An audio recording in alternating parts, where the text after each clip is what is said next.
L'empereur, frappé de sévérité nouvelle, avait imaginé un système tout à fait horrible des actions établies jusqu'ici.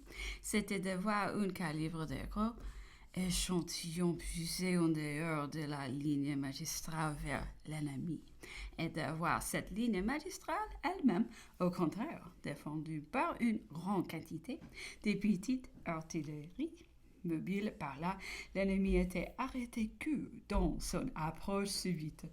Il n'avait que des pièces faibles pour attaquer des pièces fortes. Il était dominé par ce gros échantillon duquel les ressources de la place. Les petites pièces venaient se grouper eux-mêmes, se portaient au loin en tirailleurs et pouvions suivre tous les mouvements de l'ennemi par leur facile mobilité. Il fallait à l'ennemi de l'artillerie de siège, il devait ouvrir la tranchée. On gagnait du temps et le véritable objet de la fortification était accompli. L'empereur a employé ce moyen avec beaucoup de succès et au grand étonnement des ingénieur à la défense de Vienne et à celle de Dresde.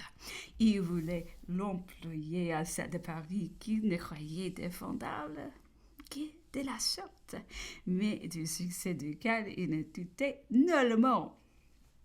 23 à 26. Ces matinées feront partie d'un très mauvais temps, de ce pluie battante qui nous permettions à peine de mettre le nez dehors. L'empereur parcourut l'ouvrage d'une Miss Williams sur le retour de l'île d'Elbe. Il venait de nous arriver d'Angleterre. Il en était bientôt dégoûté et il devait l'être. Cette production est tout à fait méchante et mensongère. C'est le recueil et l'écho des bruits qu'imagineront dans le temps les salons malveillants de Paris. Quant à nos soirées, il nous importait peu le temps qu'il faisait, qu'il plût ou qu'il fit au clair de lune. Dès que la nuit approchait, nous nous constituions littéralement nous-mêmes des vrais prisonniers. Vers les 9 heures, on nous entourait des sentinelles. Ce était une douleur que de les rencontrer. Ce n'est pas que compagnie de l'officier anglais préposé à notre surveillance, l'empereur et nous-mêmes nous y on peut sortir plus tard. Mais ce était pour nous un supplice plutôt qu'un plaisir. Et c'est ce que cet officier ne pouvait concevoir.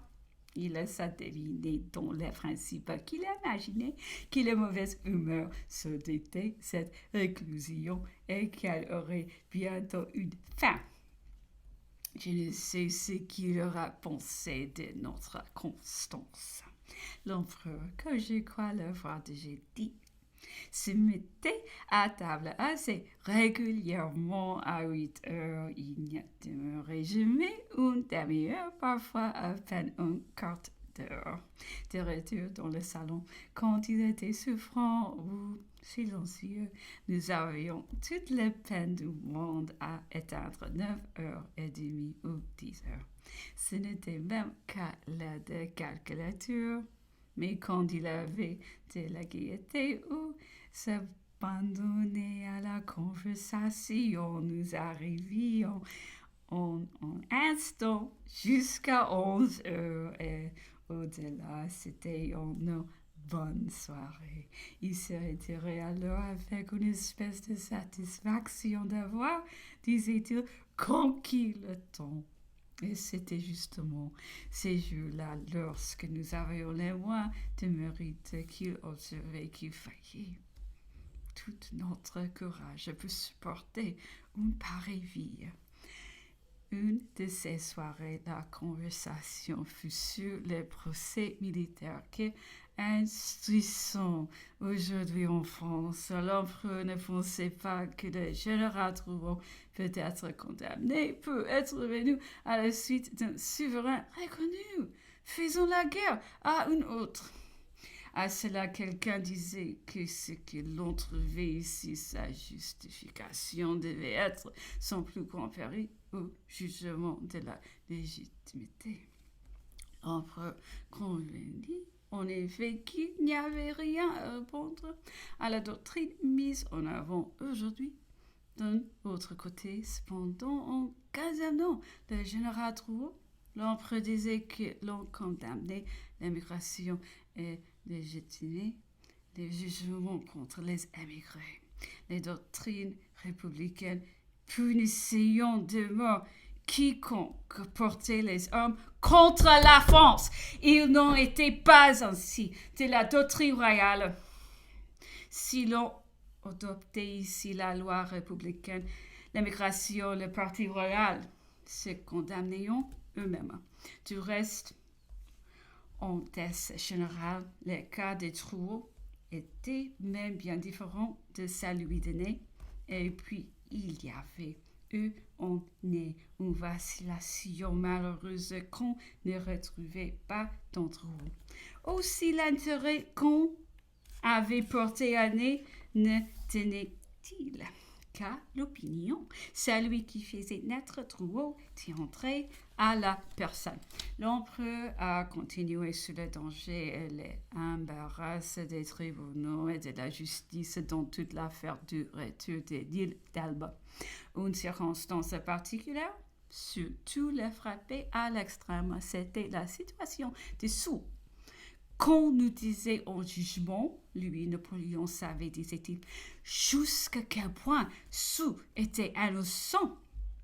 Et pourtant, sans cette circonstance, lui, Napoléon, s'il était particulier et juré, il est hors de doute qu'il ne déclara coupable dont les apparences se renonçaient contre lui, né dans sa défense par un sentiment dont il est difficile de se rendre compte, fait dire faussement à l'empereur que Soult était d'accord avec lui, ou toutes les circonstances de la conduite de Soult pendant son ministère, la confiance de l'empereur après son retour, l'accordant avec cette disposition que donc ne le condamnerait pas. Pourtant, Soult est innocent, disait l'empereur. Il m'a même confessé qu'il avait pris un péchant réel pour le roi. L'autorité dont il jouissait sous celui-ci, disait-il, si différent de celle de mes ministres, était quelque chose de fort doux et l'avait tout à fait subjugué. Masséna, dans le papier, nous annoncions aussi la proscription. Masséna, continuait l'empereur, était une autre personne qui jugeront peut-être comme coupable de trahison. Toute Marseille était contre lui, les apparences accablaient, et pourtant il avait rempli son devoir jusqu'au moment où il s'est déclaré ouvertement. Il avait même été loin, revenu à Paris, de chercher à se faire aucune espèce de mérite auprès de l'empereur. Lorsque Napoléon lui demandait s'il eût dû compter sur lui, la vraie continuait l'empereur, que tous les chefs avaient fait leur devoir, mais qu'ils n'avaient rien pu contre les torrents de l'opinion, et personne n'avait bien calculé les sentiments de la masse et l'élan de cette nation.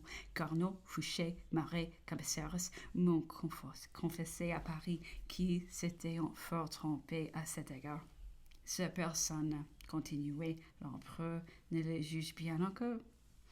Si le roi, continuait-il, fût resté plus tard en France, il eût peut-être péri dans quelque soulèvement, mais s'il fût tombé dans mes mains, je me serais cru assez fort pour pouvoir l'entourer de bons traitements dans quelques demeures à son choix, comme Ferdinand l'avait été à Valençay.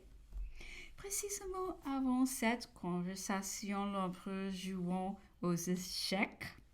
Et son roi étant tombé, il s'était écrié « Ah, mon pauvre roi! Te voilà à bas !»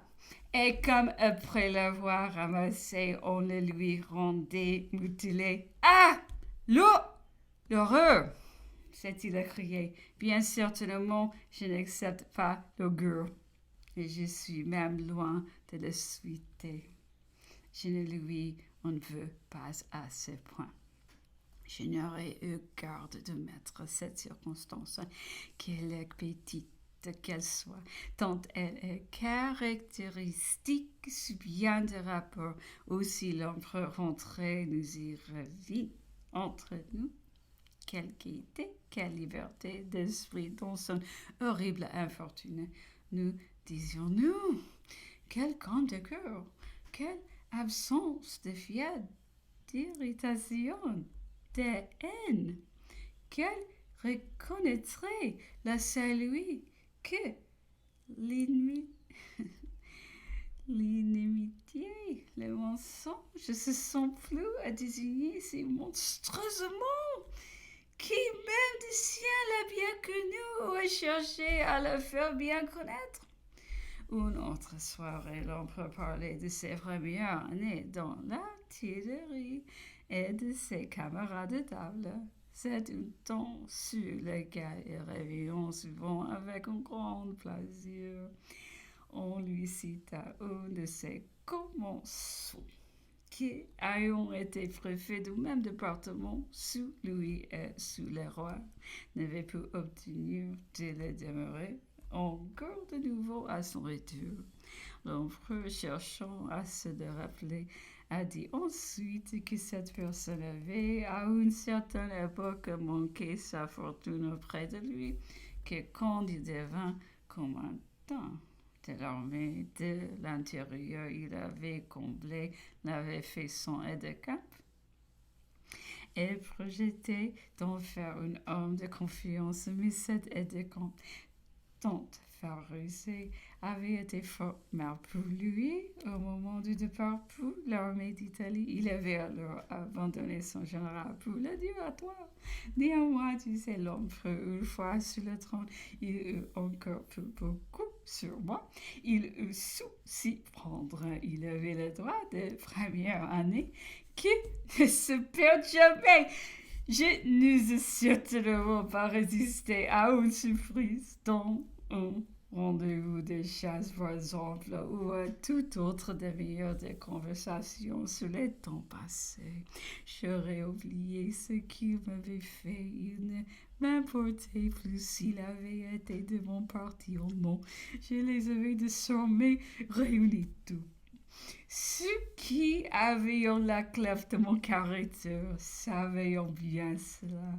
Ils savaient qu'avec moi, dans quelque disposition que je fusse contre eux, c'était comme un jeu de part. Le parti était gagné aussitôt qu'on avait pu toucher le but. Aussi, n'avais-je d'autre parti si je voulais résister que de refuser de le voir. Il nous disait d'un autre ancien camarade qu'avec de l'esprit et les qualités convenables, il eût pu tout auprès de lui. Il eût ajouté qu'avec moi d'avidité ou troisième, non eût jamais été éloigné.